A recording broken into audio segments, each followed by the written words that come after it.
a wash for you in the end. The problem is that in the meanwhile, you drown. I urge a yes vote. Gentleman from California. Yes, I'm pleased to yield 2 minutes to my good friend from California, Mr. Campbell. Gentleman from California is recognized for 2 minutes. I thank my colleague from California for yielding, Mr. Speaker. You know, it seems often around here that there are some people who believe all government programs are good and ought to be expanded and kept, and some who believe all government programs are bad and they all ought to be terminated. And you know what? That's not the way. Neither one of those extremes are right. You should look at a program and look at it and determine, is it constitutional, is it cost-effective, and does it work? The Ex-Im Bank is all three, and I would like to make 5 quick points on that. First of all, it is clearly a federal responsibility to facilitate exports, something clearly enumerated in the Federalist Papers by Alexander Hamilton. Second of all, in a perfect world, perhaps we wouldn't have to do this. But you know, in a perfect world, we wouldn't have to have airport security. But we do, for obvious reasons.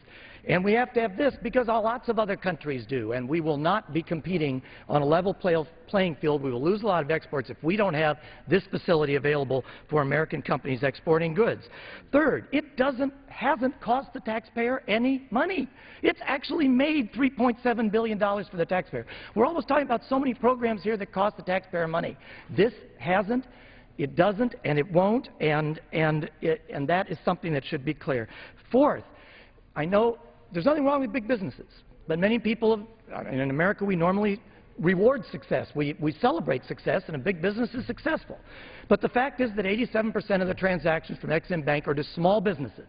If you were to see the roughly dozen businesses in my district that have accessed Ex-Im Bank loans for exports, none of you would have ever heard of any of them, and I haven't heard of most of them, because they're very small businesses, and those people are benefiting from this. And third, Ex-Im Bank loans support roughly 300,000 U.S. jobs that produce those goods that are exported under these loans.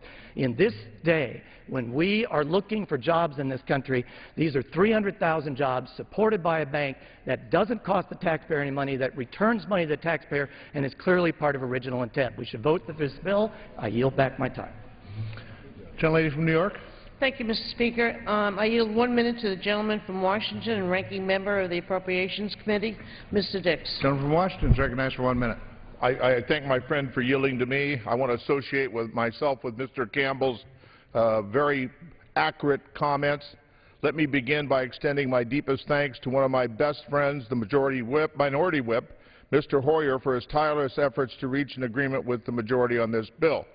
And I also appreciate the work of the Majority Leader, Mr. Cantor, on this bill. Without their personal commitment of time and effort to this bill, I do not believe that we would be here today to pass this important legislation, which would have been an absolute disaster for the economy of the United States. I have been a supporter of the Export-Import Bank since I arrived in Congress in 1977. Simply put, the Ex-Im Bank supports the sales of American-made products overseas when private financing is not available.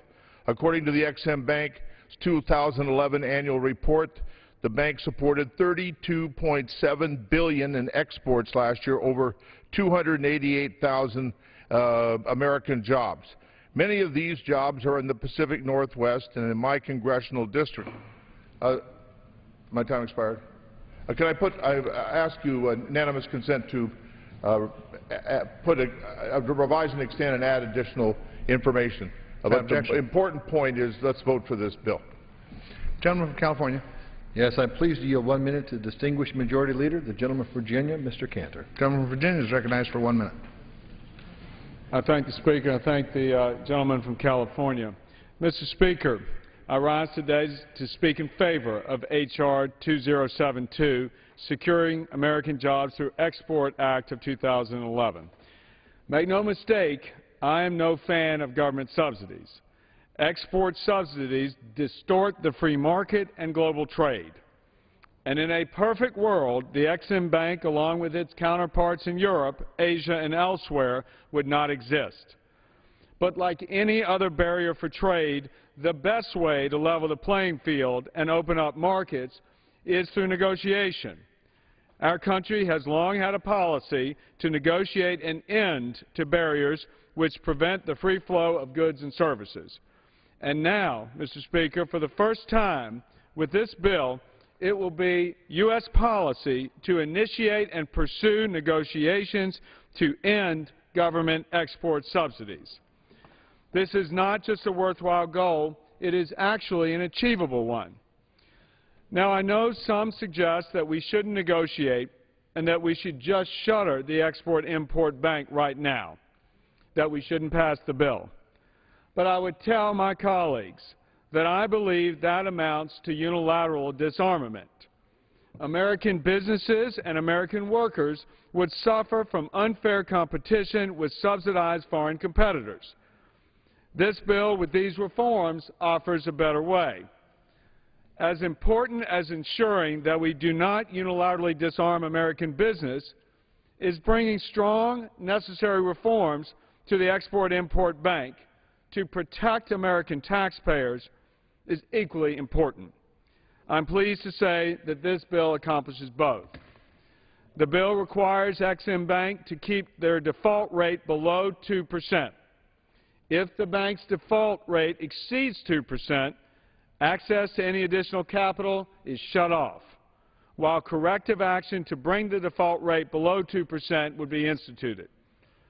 If the Ex-Im Bank fails to fix the problem within 6 months, an audit will be conducted by an independent third party to recommend both to Congress and the Treasury Secretary necessary fixes. The legislation, Mr. Speaker, includes numerous other reforms, including risk management review, business plans, and an anti-solyndra provision to protect taxpayers. Mr. Speaker, in urging support of this bipartisan legislation, I'd like to recognize two colleagues in particular, Gary Miller, the gentleman from California, and Steny Hoyer, the Democratic whip from Maryland. Their hard work helped produce a bill that helps American business while also protecting American taxpayers.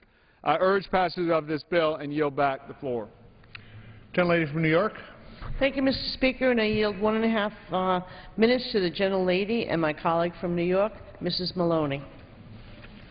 Gentlelady from New York is recognized for 1.5 minutes.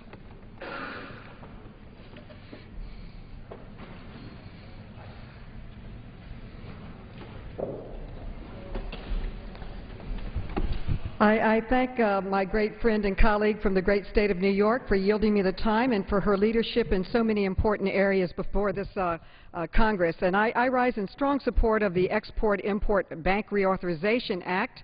I would also like to commend the Democratic whip, the distinguished leader, Steny Hoyer, for working with the other side of the aisle to bring this bill to the floor today with a 3-year reauthorization and an increase in the Ex-Im Bank's exposure cap. I hope that we'll see more types of cooperation on important legislation on both sides of the aisle, as we have seen on this bill. The Ex-Im Bank has provided $32.7 billion in financing and supported 290,000 jobs across our great country. 80% of those companies that were supported were small businesses and at no additional cost to the taxpayer. It is critical to America and critical to districts such as mine in New York. The bank has financed $1.7 billion in export sales in my district alone and $4.4 billion in the state of New York over the past 5 years. And the bank supports 128 firms in my district, either directly or indirectly. These are jobs for my constituents, and it is critically important that we reauthorize this bank before its charter expires at the end of the month. Some important changes and improvements have been made to the bill over the past few weeks that will strengthen taxpayer protection provisions and which will enhance transparency at the bank. So I commend my colleagues and I urge support for this bill.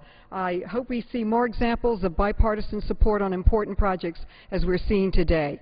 I yield back my time and I thank my colleague for yielding. Gentleman from California.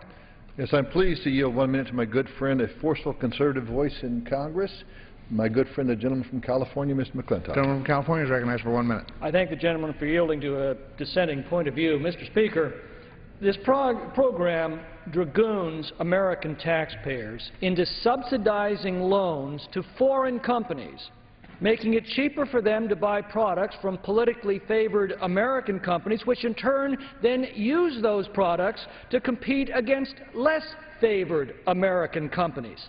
Past beneficiaries include such upstanding enterprises as Solyndra and Enron. Since 2007, almost half of its money goes to that plucky little upstart called Boeing. Air India got $5 billion to purchase Boeing aircraft, allowing them to undercut American carriers like Delta with their own tax money. Now, we're told we need this to compete with other nations that do the same thing. Well, Mr. Speaker, if other nations want to impoverish themselves in this manner, we don't need to imitate them. We're told this doesn't cost the taxpayers money. In the last few years, it's turned a profit. Well, that's what they told us about Fannie Mae and Freddie Mac until they blew up in our face. Legitimate companies have plenty of access to private capital. They don't need these subsidies. The illegitimate ones shouldn't be propped up with the hard-earned dollars of working, tax-paying Americans. From New York. Thank you, Mr. Speaker, and I yield 1 minute to my colleague and the gentleman from Pennsylvania, Mr. Fatah. Gentleman from Pennsylvania is recognized for 1 minute. Thank you, and I thank the gentlelady. I want to commend Steny Hoyer and Eric Cantor, the Majority Leader, for their work on this. I rise as a longtime supporter of the Ex-Im Bank, and particularly just in the last few months, they've done over $17 billion in sales, financed with some $14 billion. No tax dollars involved. I'd like to commend the work particularly of the first Vice President, Wanda Felton, who is a graduate of my alumni, University of Pennsylvania, and also a graduate of the Harvard Business School, helping to lead this agency. They're doing tens of millions of transactions with companies in my district, and they're doing billions throughout the country, 129,000 jobs just in the last 11 months, supported through this agency. This is an important vote. I thank the bipartisan leadership of the Congress for bringing this agreement to move forward and reauthorize the Ex-Im Bank, and I yield back the balance of my time to the gentleman from Idaho. Gentleman from California. And please yield 1 minute to the gentleman from Pennsylvania, Mr. Kelly. Gentleman from Pennsylvania is recognized for 1 minute. I thank the gentleman. In a perfect world, we wouldn't be having this discussion. And in my office, I have a really attractive little snow globe that is very nice. You turn it upside down, and the snow drifts down on this beautiful little scene in Washington. And that'd be nice if the global economy worked that way. But actually, we're in a global economy that you better be able to swim with the sharks. And you better have the same set of teeth that they have. So when we talk about the Ex-Im Bank and the advantages of what we're trying to put together for our companies, we're asking these people, we're urging them, and we're encouraging them to make capital investments, to go out and hire people to expand their markets. And then we're saying, yes, no, we're going to send you in the battle, but by the way, you're not going to have the same tools and the same weapons that other people have. So this is such a common sense approach to what we're facing. And again, I say, in a snow globe world, in an economy like that, it would be wonderful to sit back where everybody played by the rules, everybody played fair, and we could compete on an equal basis with everybody without getting gamed. That's not the way it works. We know what we need to do, and if we're really going to create jobs, if we're going to move this economy, if we're going to do the things that we need to do to create the revenues that we need to create to fund this wonderful government of ours, then we've got to look at this Ex-Im bill and pass it. Thank you, sir. Gentlelady from New York. Mr. Speaker, I'd like to remind everybody in the 4th Congressional District in California, $752 million in financing supported came from the Export-Import Bank. With that, I will reserve my time. Gentlewoman reserves her time. Gentleman from California has 1½ minutes remaining. The gentlewoman from New York has 3 minutes remaining. We have the right to close, I believe. I would be happy to yield to the gentlelady. We have 1½ minute on our side. Gentleman has 1½ minutes remaining. Gentlewoman from New York has 3 minutes remaining. Unless you'd like to yield me some of her time. Thank you, Gentlewoman from New York. Thank you, Mr. Chairman, Mr. Miller. Number one, I want to say how wonderful it has been working with you and certainly your staff. Over the past year, we have worked together, and I think that's a great example for the rest of this chamber, to be very honest with you. We certainly care about this bill passionately. I think it's important for the American people. It comes back to American jobs, and that's what it is. And I think the majority of our members here in Congress will see that. This is something that's important for our workers, our companies, to be able to have the ability to compete with those countries that are doing exporting. We need to stand behind our businesses. We need to stand behind, certainly, our workers. So with that, Mr. Speaker, I thank again everybody that has been certainly involved in this. And with that, I yield back the balance of my... Would the gentlelady yield me the balance for time? I'm sorry. I ask unanimous consent that these letters in support of the Exxon Import Bank reauthorization into the record. And with Yield the balance of your with time? that, I yield back the balance of my time. I thank the gentlelady, and there's a lot of people on our staff that have done a great job. You've mentioned Leslie McCullum-Gooch. She's been the Senior Policy Director of the subcommittee. She's done a great job. But Ross, Aaron Rank, on the majority side here, Susan Blavin, Alex Teal, Neil Bradley have all worked very, very hard. And on the minority side, I'd like to just thank you for Georgette Sierra. She's just been incredible in this whole process working with our side. Daniel McGlinchey, Kirk Schwarzbach, I hope I had that right, Kelly Larkin and John Hughes, and Legislative Counsel Jim Grossman. There's been a lot said about this bill here. Let me make it very clear. Ex-Im Bank's default rate is less than 1.5%. There's no lender out there that has that stellar a record. We've put additional funds in here for upgrading technology because Ex-Im underwrites all their own loans. That's why they're performing so well. So we've created additional funds for them so they can increase their underwriting ability to make sure they're making good, safe loans. Ex-Im Bank makes money for the taxpayers, and they've done a great job. We have an opportunity in this country to create jobs. We can yield those jobs to China. We can yield those jobs to Germany, to France, other countries who want to take jobs from this country, or we can make sure that American companies, large and small, have an opportunity to compete, and when they compete, they create jobs, and guess what? Through that process, they make money for the taxpayers because they give it back to the Treasury. That's a win-win for everybody. The oversight in this bill, and I want to thank Majority Leader Eric Cantor for working with me on this. The oversight we placed in this bill when it came out of subcommittee and there was added to that have created a very, very safe institution. With that, I would ask for an aye vote, and I yield back the balance of my time. Question is, will the House suspend the rules and pass H.R. 2072 as amended? Those in favor say aye. Those opposed, no. In the opinion of the Chair, two-thirds being in the affirmative. Request of yeas and nays. Yeas and nays are requested. Those in favor of taking this vote by the yeas and nays will rise and remain standing until counted, sufficient number having arisen. The yeas and nays are ordered pursuant to Clause 8 of Rule 20. Further proceedings on this question will be postponed. The House following enrolled bill. Senate 1302, an act to authorize the Administrator of General Services to convey a parcel of real property in Tracy, California to the City of Tracy.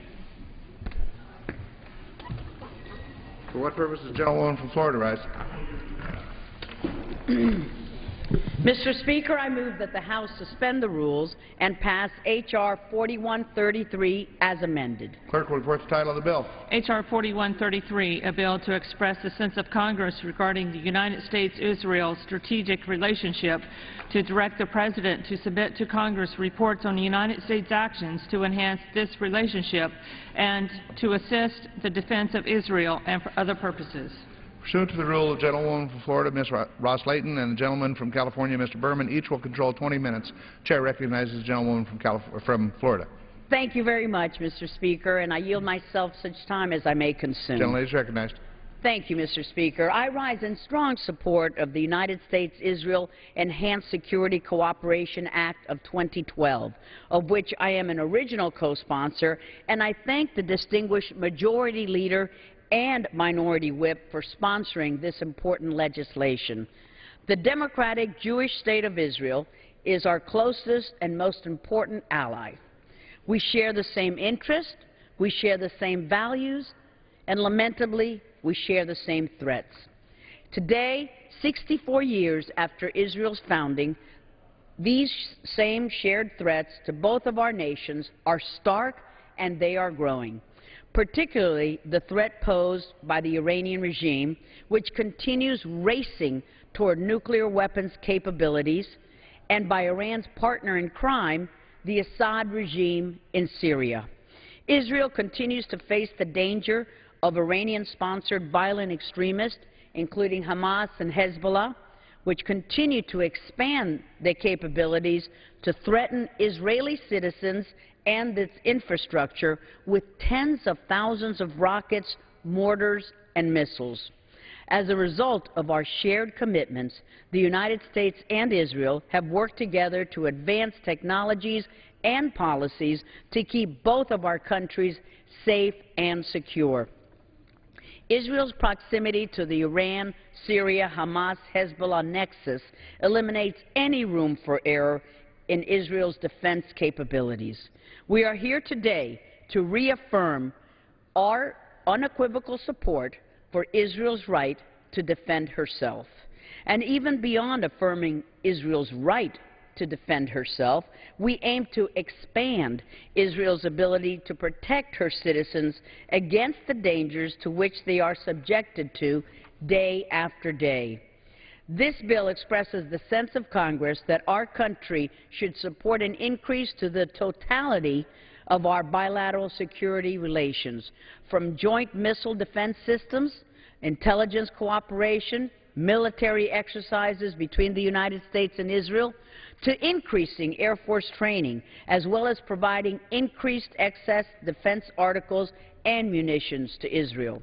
This legislation also seeks to counter the Israel bashing that has become commonplace in international forums such as the United Nations. The United States must not allow Israel to be isolated and demonized in international organizations, and must work together to withdraw U.S. participation in and funding from organizations that do so. This legislation also extends the authority to provide loan guarantees to the Israeli government that provide the Jewish state with a cushion of support in times of need at no cost to the American taxpayer. As the United States and Israel work together to stop the challenges posed by the Iranian and Syrian regimes and by violent extremists like Hezbollah and Hamas, the U.S.-Israel Enhanced Security Cooperation Act, the bill before us today, marks the triumph that we have achieved through our existing cooperation and advances our alliance to new levels. I want to again thank my colleagues from both sides of the aisle for their strong support for this measure. And with that, Mr. Speaker, I reserve the balance of our time. The gentlewoman reserves the balance of her time. The gentleman from California. Thank you, Mr. Speaker, and I rise in strong support of H.R. 4133, the United States-Israel Enhanced Security Cooperation Act of 2012. Yield myself 3 minutes. Recognized. I'd like to thank my friends, the Majority Leader, Mr. Cantor, and Minority Whip Hoyer, for bringing this important bill to the floor. Their cooperation on this legislation is an outstanding example of Congress's bipartisan support for the U.S.-Israel relationship. Mr. Speaker, since its founding, Israel has faced innumerable challenges to its survival, but the serious threats it faces today are unprecedented. Only weeks ago, a massive barrage of rockets was fired from Gaza at Israeli population centers by Islamic Jihad and other terrorists. But unlike previous incidents where terrorists targeted Israel, the Iron Dome anti-missile system, funded in part by the United States, changed the rules of the game. In fact, Iron Dome intercepted a remarkable 90% of the incoming rockets aimed at once defenseless population centers. Currently, there are only 3 Iron Dome batteries operational in Israel, with 2 more on the way, but more are needed in order to protect all of Israel's 8 million citizens. I'm pleased to say that H.R. 4133 incorporates language from the Iron Dome Support Act bipartisan legislation that the Chair and I recently introduced, and which now has nearly 90 co-sponsors expressing support for providing Israel assistance to produce additional Iron Dome batteries. The bill also pledges to assist Israel with its ongoing efforts to forge a peaceful, negotiated settlement of the Israeli-Palestinian conflict that results in 2 states living side by side in peace and security. Despite all the obstacles to achieving this goal, we can't give up trying, as peace is profoundly in Israel's strategic interest. I applaud Prime Minister Netanyahu's willingness to negotiate anywhere, anytime. The Palestinians should take him up on that offer instead of pursuing a campaign to delegitimize Israel at the UN and elsewhere. Mr. Speaker, perhaps the greatest threat to both American and Israeli security today is that posed by Iran's nuclear weapons program. I hope fervently that this can be solved diplomatically. But as we all know, only massive pressure from the United States and our allies has any chance of persuading Iran to give up its quest for nuclear arms. This bill makes clear that the U.S. Congress will continue to help Israel meet the Iranian threat. Gaza-based terrorism, the Israeli-Palestinian conflict, the Iranian nuclear program are not the only threats faced by Israel. Recent events in Egypt and Syria, along with the presence of Hamas in Gaza and Hezbollah in Lebanon, require Israeli vigilance against danger from all directions. To that end, this bill reaffirms our determination to support Israel's qualitative military edge against any possible combination of regional threats. I yield myself 30 additional seconds. And reinforcing that commitment to Israel's security, this bill extends for 4 years a loan guarantee program for Israel that was initiated in 2003, an extension based on legislation that Chairman Ross Layton and I introduced in March. Mr. Speaker, our relationship with our ally Israel is one of the most important and closest that we have with any nation in the world. We face many of the same threats and we share the same values. Israel's Defense Minister Ehud Barak recently said he can hardly remember a better period of U.S. support and cooperation and common U.S.-Israel strategic understanding than the current one. Passage of this bill will help ensure that this cooperation continues into the future. I encourage all of my colleagues to support the legislation, and I reserve the balance of my time. Gentlewoman from Florida. Thank you, Mr. Speaker. I ask unanimous consent that all members may have 5 legislative days to submit remarks for extraneous materials on the measure before under consideration. Without objection. And with that, Mr. Speaker, I'm so pleased to yield 3 minutes to the gentleman from Ohio, Mr. Shabbat, who has the honor of chairing our Foreign Affairs Subcommittee on the Middle East and South Asia. The gentleman from Ohio is recognized for 3 minutes. I thank the Chair for yielding time to me. She's doing an exemplary job as chairman of the very important Foreign Affairs Committee, and we thank her for that. I rise in strong support of this resolution. As we approach the 64th anniversary of Israel's Declaration of Independence, we must confront the unfortunate reality that all is not well in the Middle East. Just over a year and a half ago, a street vendor set off a wave of popular revolution which continues to shake the region's core foundations. And although I hope that the so-called Arab Spring will usher democracy and human rights into a region where both have been exceptions rather than the rule, a year and a half in, the picture is starting to look, let's face it, bleak. Times like this make us especially aware of who our friends are, and I'm proud to support this and any resolution which strengthens the United States-Israel relationship. For 64 years, the bonds of friendship between our two countries, reinforced by both shared interest and shared values, have remained strong and continue to grow stronger. Today, Israel faces unprecedented threats to its security, some of which, like the Iranian nuclear program, have loomed on the horizon for some time, and some, like the current regional instability that we've seen, are relatively new. At this time of heightened danger and profound change, it is incumbent on us to do everything in our power to help to secure Israel. It's our strongest ally in the region, has been for many years, and will continue to be in the future. The administration is fond of trumpeting its undying support for Israel, as Vice President Biden did just yesterday. But the proof of the pudding is in the eating. If the administration is truly serious about Israel's security, it can start by stating loudly and clearly that it will not allow Iran to acquire a nuclear weapons capability, not just the weapon, but the capability to produce one. That would be far more meaningful than another of the dozens of generic statements we frequently read about in the newspapers. I yield back the balance of my time. The Chair would remind members not to transit the well while a member is under recognition. Chair recognizes the gentleman from California. Yes, Mr. Speaker, I'm very pleased to yield to my friend from New York, Mr. Israel, 2 minutes. The gentleman is recognized for 2 minutes. I thank my friend from California. Mr. Speaker, I am very proud to have worked on both sides of the aisle in the leadership of advancing U.S.-Israeli relations.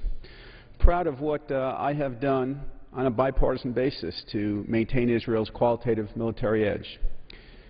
Proud of taking a tough line on Iran. Proud of the meeting that I convened with the distinguished gentlewoman from Florida just several weeks ago with United Against the Nuclear Iran, bipartisan meeting with the group United Against Nuclear Iran to make sure that we're taking the toughest actions possible with all the tools in our toolbox against a nuclear Iran.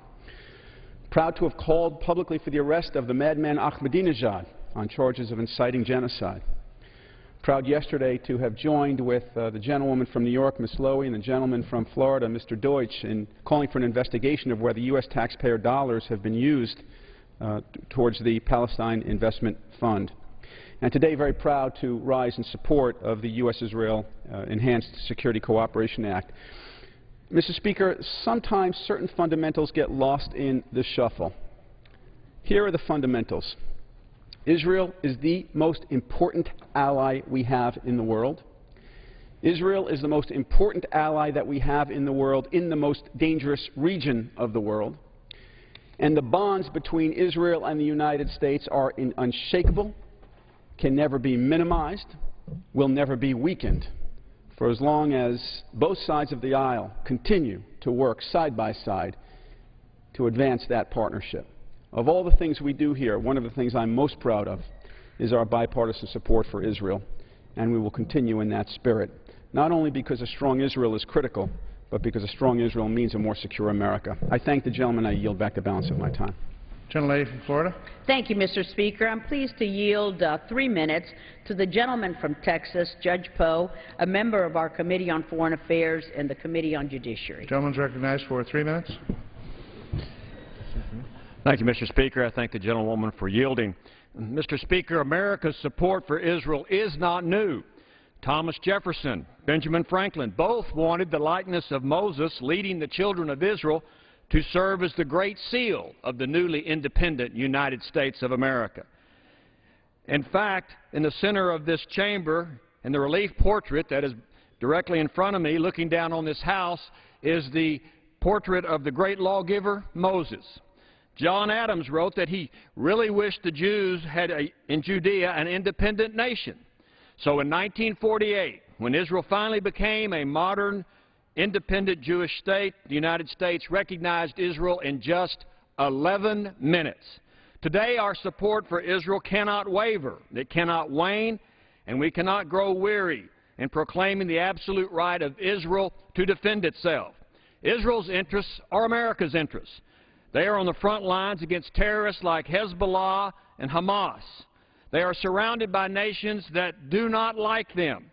And Israel is opposed to the tiny tyrant from the desert, Ahmadinejad, in his pursuit of nuclear destruction of Israel. Our troops train together, and our cooperation in developing military technology has saved Israeli and American lives. The United States has no greater ally in the Middle East than the nation of Israel. The United States must let the world know that Israel has the absolute right to be left alone. So I support this suspension and urge its passage. And that's just the way it is. I yield back. Gentleman from California. Thank you, Mr. Speaker. I'm very pleased to yield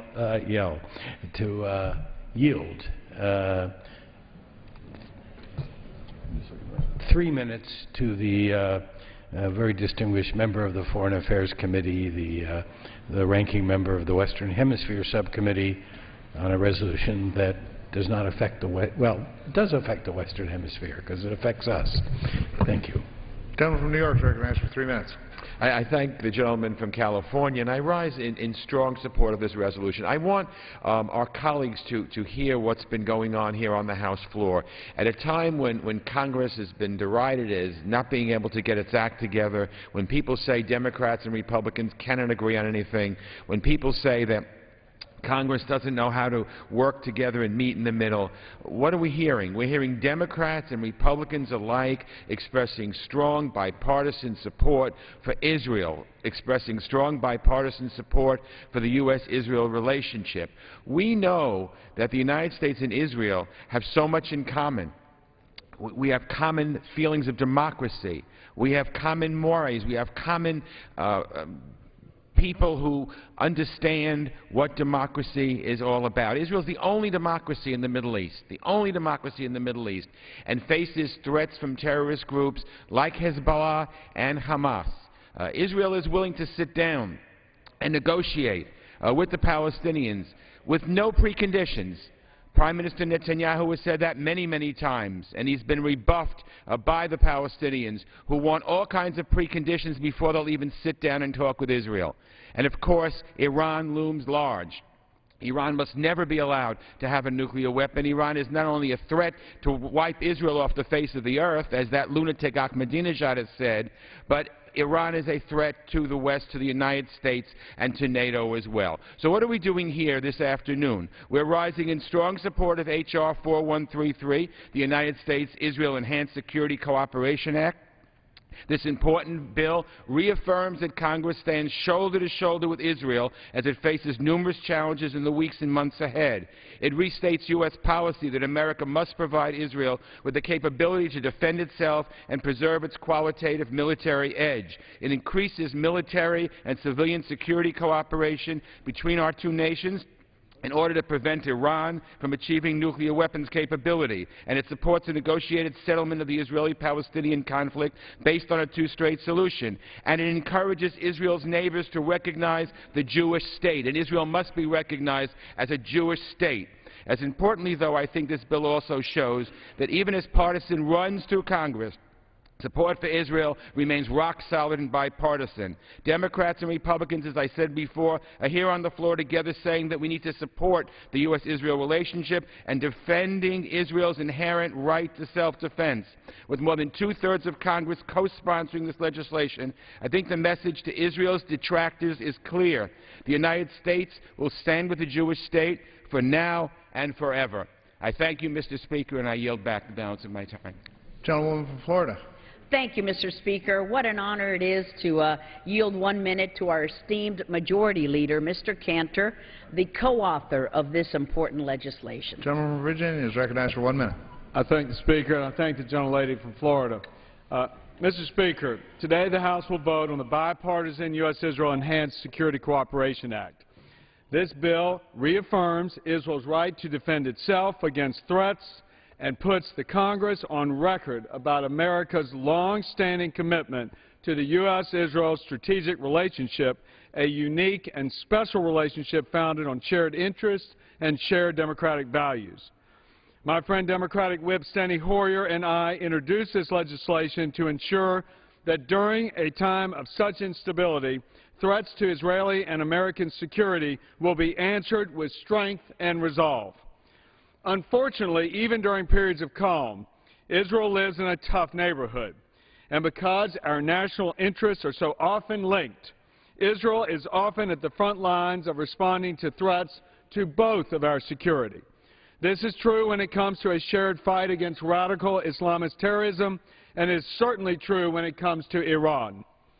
This bill reiterates that our investment in Israel's security is an investment in our own security.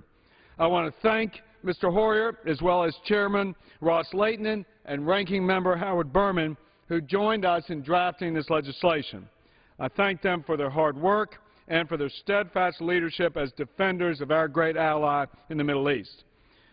The strong bipartisan support for this bill speaks to the importance and the urgency with which we must address and enhance Israel's ability to defend itself during a period of profound transition and instability. Mr. Speaker, nearly 300 members of both parties have sponsored this bill, and we hope to have many more in the final count. The House has always demonstrated a bipartisan commitment to the U.S.-Israel relationship, and today we say again, we refuse to send mixed messages when it comes to America's support for Israel. Today we demonstrate congressional support for important steps to make Israel and America more secure. Among other things, the bill encourages the President to provide additional assistance to support U.S.-Israel joint missile defense efforts such as Iron Dome, David Sling, and Arrow. Allocate additional weaponry and munitions to the forward-deployed U.S. stockpile located in Israel. Strengthen multilateral efforts to prevent weapons smuggling into Gaza and to protect against terrorism from the Sinai Peninsula. Expand already close intelligence cooperation between the U.S. and Israel. Protect Israel's qualitative military edge and ensure that Israel remains the preeminent military power in the region. Lobby against and veto the outrageous parade of one-sided anti-Israel resolutions at the United Nations every year.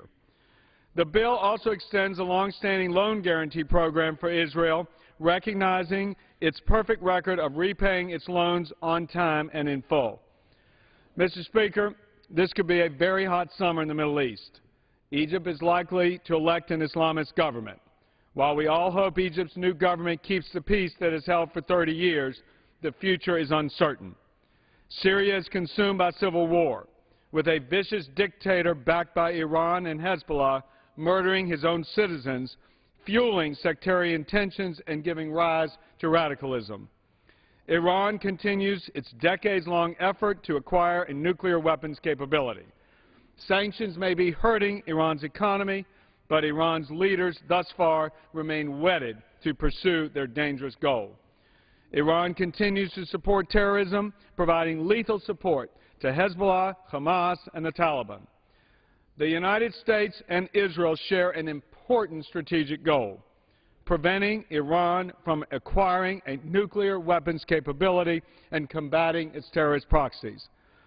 Mr. Speaker, this bill recognizes the profound threats the U.S. and Israel face in the region and reiterates our commitment to standing side by side with Israel during this pivotal and dangerous period of transition and instability, and I urge its passage. With that, Mr. Speaker, I yield back.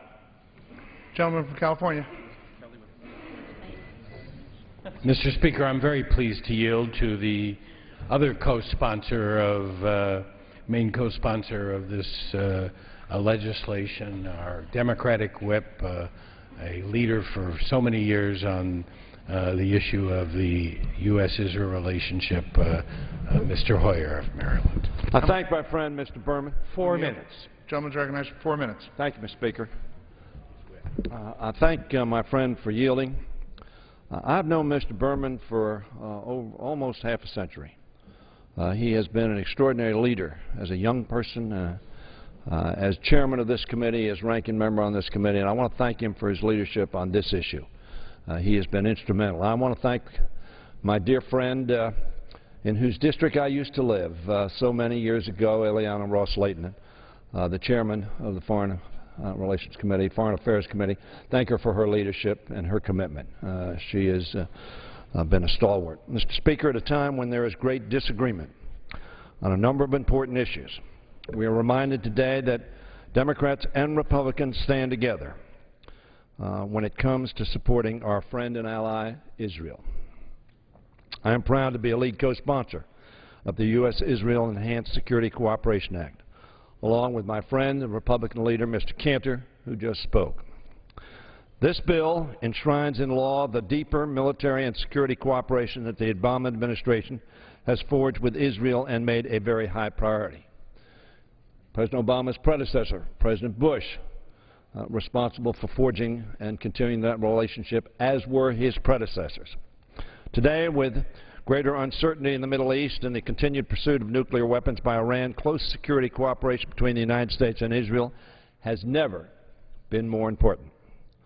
I have visited Israel 12 times, and I've seen firsthand how Israelis have achieved so much with so little. Investment in Israel's security and Israel's success yield real benefits to the United States through shared intelligence, technological exchange, and trade, Investments in Israel and also strengthen our security, because our countries share not just values, but strategic interests, including preventing Iran from developing nuclear weapons. Iran, as we all know, has been a destabilizing force in a volatile part of the world so closely linked with global energy supplies and where American troops are stationed.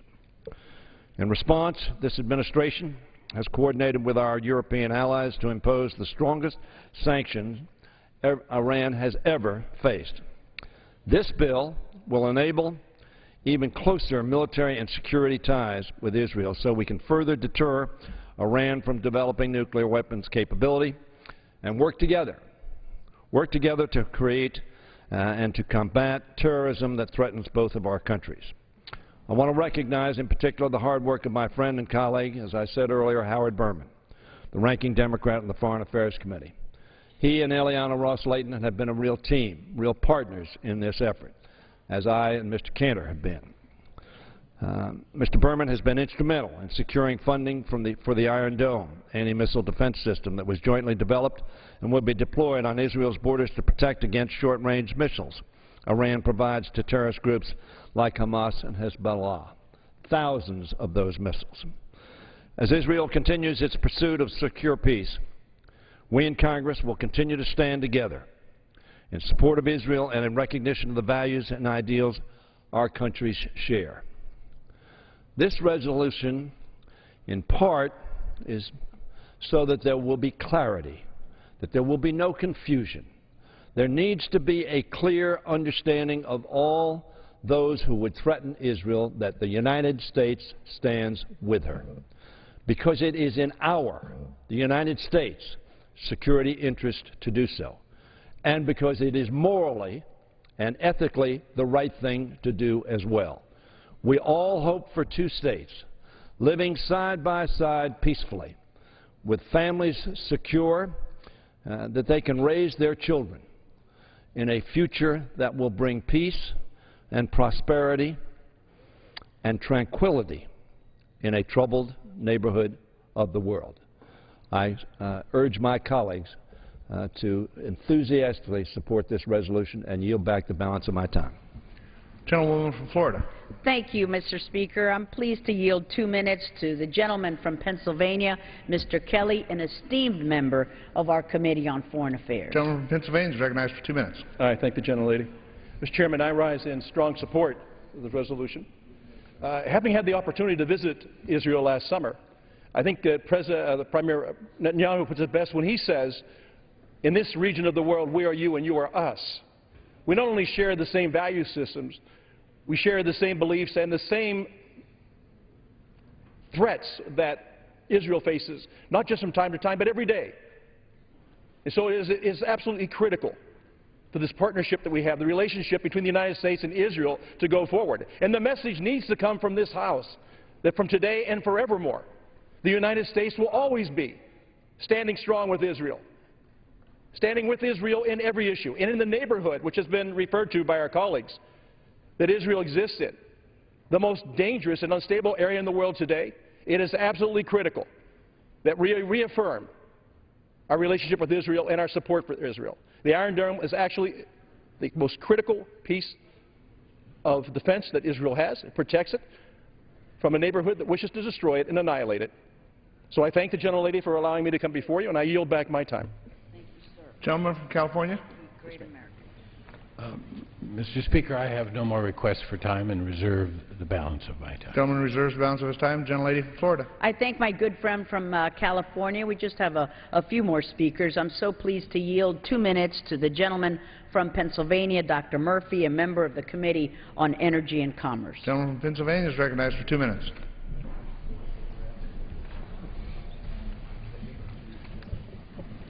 Thank you, Mr. Speaker. Israel is our friend and our ally.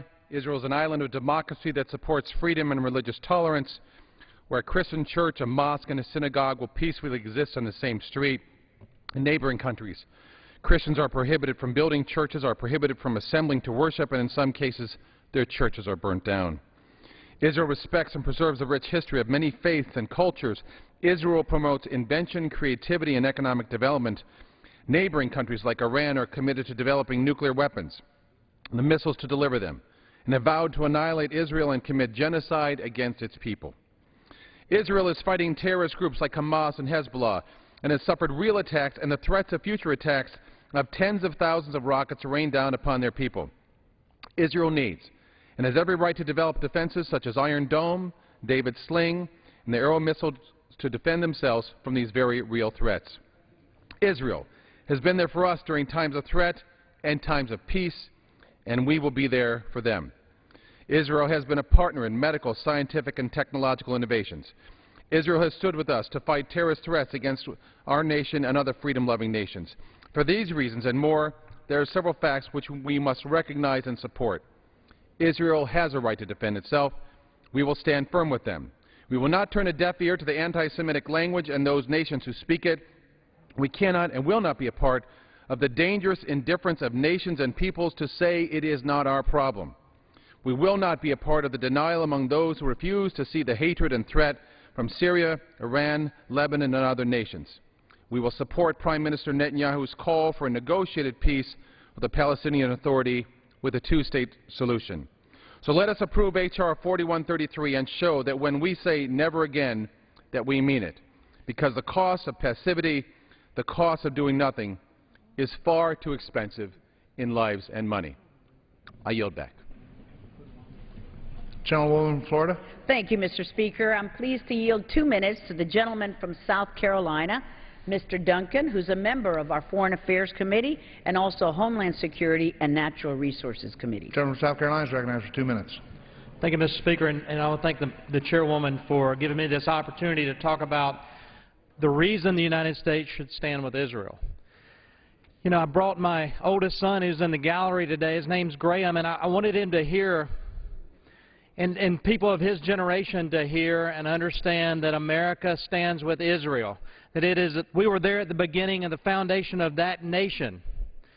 We understand the threats that exist in the world today, that when you have an ally, you never abandon the ally. You never try to change that ally to meet your vision of the world. You stand with them unconditionally.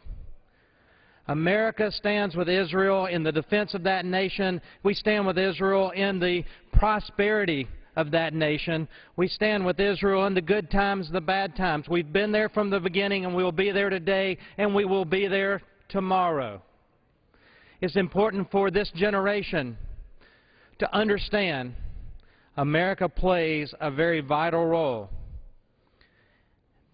standing with someone who has stood with us time and time again. May God continue to bless America, and may God continue to bless the State of Israel. And with that, I yield back. Members are reminded that they are not to refer to guests in the gallery. Gentlelady from Florida. Thank you, Mr. Speaker. I'm proud to yield 3 minutes to the gentleman from New Jersey, Mr. Smith, the chairman of the Foreign Affairs Subcommittee on Africa, Global Health, and Human Rights. Gentleman from New Jersey is recognized for 3 minutes. Distinguished gentlelady, the chairwoman of our committee, for her great leadership on all things related to the Middle East, especially in defense of Israel, and to my good friend and colleague, Mr. Berman. These two individuals work so hard every day for the peace and security of Israel, and I just congratulate them. And also to Eric Cantor, the author, along with this distinguished gentlelady, and Mr. Berman and Mr. Hoyer, for bringing before the House the United States-Israel Enhanced Security Cooperation Act of 2012. This bill reaffirms and modernizes U.S. commitment to and cooperation with our great friend and ally Israel. This is a must-pass bill because our commitment is, and it must be perceived to be, unequivocal. I would say to my friends and colleagues that because of the dangerous and escalating threats, including genocide, facing the Israel today, we must reiterate today, unanimously in this body, our support for the nation of Israel. Freedom House's annual report on the world, which assesses political and civil liberties of nearly every nation in the world, shows that Israel is surrounded by nations that profoundly disrespect the political and civil liberties of their own citizens, often using torture and all kinds of means of hate against their own people, and of course they foment that hate towards Israel. This includes Iran, Syria, many in the Gaza that have human rights records that are among the worst in the world. As we all know, some of Israel's neighbors openly questions Israel's right to exist, and Iran's anti-Semitic leader Ahmadinejad has repeatedly threatened to wipe Israel off the face of the earth. I would note parenthetically that Iran is a signer of the Genocide Convention and has been has ratified it back in 1956.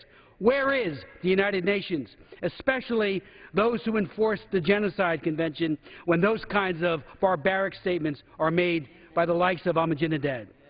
With this bill, Mr. Speaker, the United States underscores and reiterates our unshakable commitment to Israel. With this bill, the U.S. reaffirms in word and in deed our commitment to the defense of the Jewish state. Specifically, the bill enhances Israel's ability to defend itself. Superior deterrence remains among the best guarantors of peace, and that has certainly been the case in the Middle East. When Israel's military superiority was unclear, soon after it was created, soon after Israel became a state, in the eyes of its enemies, Israel was tested repeatedly with war. Of course, Israel won those wars decisively. Since then, Israel's military superiority has been clear and compelling. So in response, Israel's enemies have relied on the tactics of the bully and of the coward, especially with its use of terrorism. They have attacked with Gaza rockets, the Intifada, the flotilla, and Israel's task has been to overcome. Again, this bill, and I ask unanimous consent to revise and extend my remarks, provides clear commitment by the United States to our great friend and ally, the State of Israel. I yield back. Thank you. Thank you, Mr. Smith. Gentleman from California. Gentleman from California. Yes, I'm very pleased to yield a minute to my friend from Texas. Gentleman from Texas, recognized for 1 minute. Thank you. I thank the chairman, I thank the ranking member, and I thank all who will support this piece of legislation. This is but a reaffirmation of our support to our ally Israel. I think that it gives us an opportunity to make it clear that Israel has the complete support of the United States of America. Israel has been one of the beacons of democracy in the neighborhood. It does have elections. It does have opportunities for government to change. And these are the kinds of things that we value in this country, the rights of people to make a difference in their own lives. But aside from this, we have a duty when one country has been threatened with complete elimination to do what we can to prevent this. I think that this is a part of that prevention that will help make a difference. I thank you, Mr. Chairman, and I yield back. Gentleman from Florida. Thank you, Mr. Speaker. I yield 2 minutes to the gentleman from Texas, Mr. Gomert, a member of the Judiciary and Natural Resources Committees. Gentleman from Texas, recognized for 2 minutes. Thank you, Mr. Speaker, and thank you, Madam Chair. Appreciate the wonderful work our chair has done, the work with the ranking member on this issue. It is critical that the world know how united this Congress is behind our ally Israel. It's a maxim in history. It's a truth that when a nation's enemies see their strongest ally turning against them, that is when their enemies move against that nation. We saw a couple of years ago when this administration voted with Israel's enemies to require that Israel vote or disclose certain of its weapons. It was shortly after that that a flotilla challenged the blockade at the Gaza Strip. That's how it works. When a nation's enemies see an ally that may be turning against a nation, they move against that nation. This is what is so important, that we show the world that when it comes to this issue, we may bicker back and forth about all kinds of things, but when it comes to support for Israel, the analogy could be applicable here, that it is a miner's canary, that when Israel is under attack, it's a potential attack on all of the rest of those who love liberty as well. I agree with Mr. Hoyer, our friend from Maryland, when he says Israel's enemies need to know that when it comes to support for Israel, we have solidarity and complete support for our friend Israel's enemies need to know that. The world needs to know that, and I'm very grateful for leadership on both sides for making that clear to the world and to Israel's enemies. With that, I yield back. Gentleman from Texas yields back his time. Gentleman from California. Yes, Madam Speaker, I yield myself such time as I may consume. Gentleman's recognized.